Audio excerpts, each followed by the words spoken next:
Shalom et bienvenue dans Écho du Saint-Esprit, le podcast qui vous accompagne pour nourrir votre foi, raviver votre espérance et vous encourager dans votre marche avec Dieu. Shalom à toutes et à tous. Aujourd'hui, nous voyons la deuxième partie de notre étude sur le secret ou la révélation de la domination. La dernière fois, nous avons vu les degrés de la fécondité pour atteindre la domination. Nous avons cité « Soyez féconds, multipliez, remplissez » qui sont les trois premiers niveaux, les trois premiers degrés de la fécondité pour enfin entrer dans le cycle de la domination avec assujettissez et dominer. Le résumé donc de ces différents niveaux, de ces différents degrés de fécondité, de productivité se trouve dans Genèse chapitre 1, les versets 27 à 28. Alors aujourd'hui, nous voyons en deuxième partie le domaine ou la catégorisation de l'espèce. Vous savez, pour régner, Dieu a mis de l'ordre.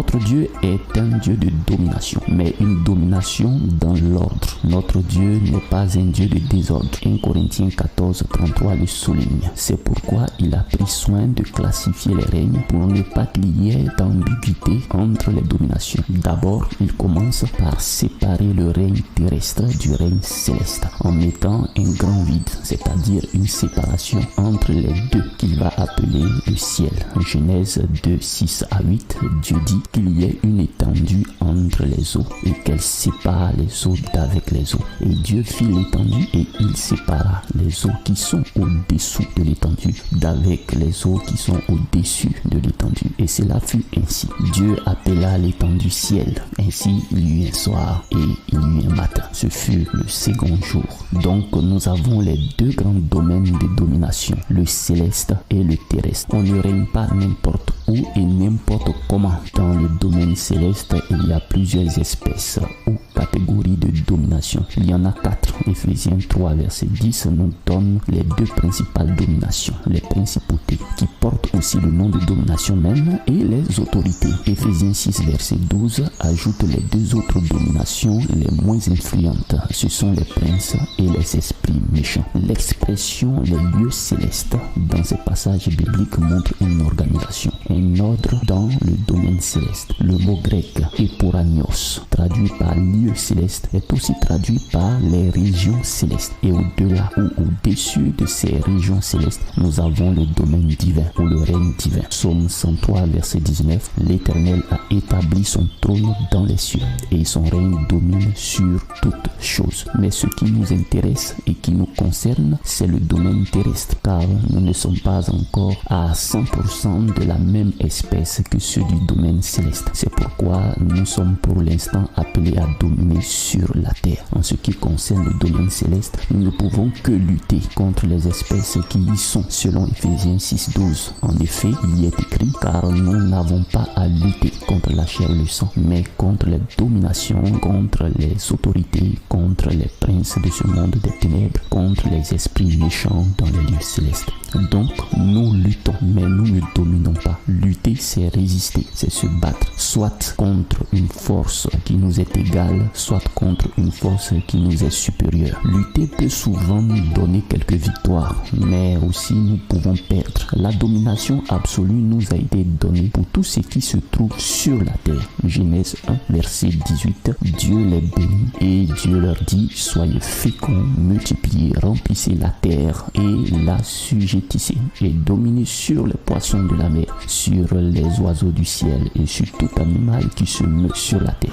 Dieu a bien limité notre domination. Dieu a bien limité notre domaine de domination. Spirituellement, tous les démons qui sont dans le règne humain ou qui sont dans le domaine terrestre sont également sous notre domination. Luc chapitre 9 verset 1 et Luc chapitre 10 verset 19. Dans le domaine terrestre de domination, nous avons 3 règnes dans lesquels il y a des sous-domaines de domination. Nous avons donc le règne végétal, Genèse 1 verset 11, qui est dominé par le règne animal, Genèse 1 30, et nous avons le règne humain qui domine et sur le règne animal et sur le règne végétal, Genèse chapitre 1, les versets 27 à 29. Et à l'intérieur de ces règnes, il y a des sous-domaines de domination. Avec le mot espèce, il y a une connotation de catégorisation domination. Il y a une connotation de spécification, de domaine, de rôle, de particularité. Selon son espèce, veut dire selon sa manière de faire, selon sa manière d'agir, selon sa manière de se comporter, selon sa manière de vivre. Le mot espèce, utilisé par Dieu dans le règne végétal, montre que toutes les plantes ne sont pas pareilles.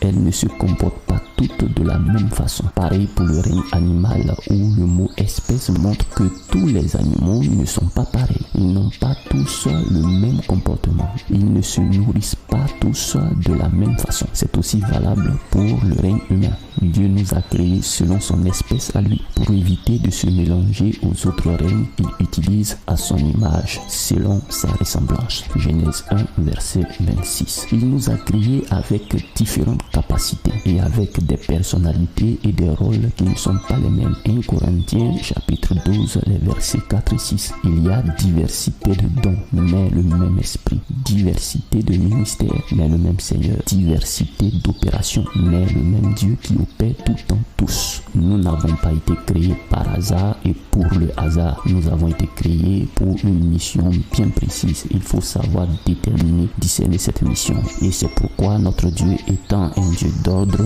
a créé plusieurs capacités appelées dons spirituels, plusieurs compétences. Tu as peut-être la compétence pour les mathématiques, pendant que l'autre a les compétences ou a les dons spirituels pour les sciences littéraires. L'un et l'autre ne peuvent se marcher dessus. Chacun donc pourra déterminer, discerner dans quel milieu, dans quel domaine il peut dominer. Alors la première chose à faire, c'est de discerner son espèce. De quelle espèce es-tu? Es-tu de l'espèce de ceux qui ont la capacité à connaître, à comprendre les sciences mathématiques, ou es-tu de l'espèce de ceux qui ont le don ou la capacité pour les sciences littéraires? Il ne peut pas avoir de domination dans le désordre. Vous vous imaginez un peu si tout le monde dominait tous dans le même domaine. Vous voyez un peu l'éclatement, les divisions. Tout royaume divisé contre lui-même est dévasté et toute ville ou maison divisée contre elle-même ne peut subsister. Si Satan chasse Satan, il est divisé contre lui-même. Comment donc son royaume subsistera-t-il? Matthieu chapitre 12, les versets 25 à 26. Tu ne peux pas ne pas dominer dans un domaine de domination qui t'appartient. Alors l'une des choses importantes à définir, c'est son domaine de domination, ou sinon le milieu de domination qui nous convient par rapport aux capacités, aux dons spirituels que notre Dieu, notre Créateur nous a donnés depuis la fondation de ce monde. Alors dis-moi mon frère, ma soeur, quel est ton domaine de domination? As-tu trouvé ton domaine de domination? Sais-tu où tu dois régner? Quelles sont tes capacités? As-tu discerné les compétences, les capacités que Dieu t'a données par rapport à ta mission terrestre? Alors, si tu ne le sais pas, la première des choses à faire, mon frère, ma soeur, c'est de chercher à découvrir tes potentiels, à découvrir tes capacités, à découvrir tes compétences pour savoir dans quel domaine précisément, sinon dans quelle espèce tu te trouves pour pouvoir imposer ta domination, pour pouvoir imposer ton règne en suivant bien sûr tous les niveaux de productivité, de fécondité que nous avons étudiés lors de la première partie. Alors mon frère, ma soeur, tu as peut-être déterminé, discerné ton domaine de domination, l'espèce auquel tu appartiens par rapport à ta mission spécifique sur la terre. Tu as aussi peut-être mis en pratique déjà tous les degrés de fécondité pour atteindre la domination. Alors il va falloir maintenant déterminer la vraie domination de la force, la vraie domination ou la bénédiction divine. C'est ce que nous verrons dans la dernière partie de cette étude. Shalom. Merci chers frères et sœurs d'avoir écouté cet épisode de Écho du Saint-Esprit. J'espère que ce message a semé en vous quelque chose de bon et de vrai. Si ce podcast vous a édifié, n'hésitez pas à le partager autour de vous, à vous abonner et à nous laisser un petit mot d'encouragement. En attendant notre prochain rendez-vous, que la paix de Dieu garde votre cœur et que sa lumière vous guide chaque jour. À très bientôt sous le regard bienveillant du Seigneur Jésus-Christ.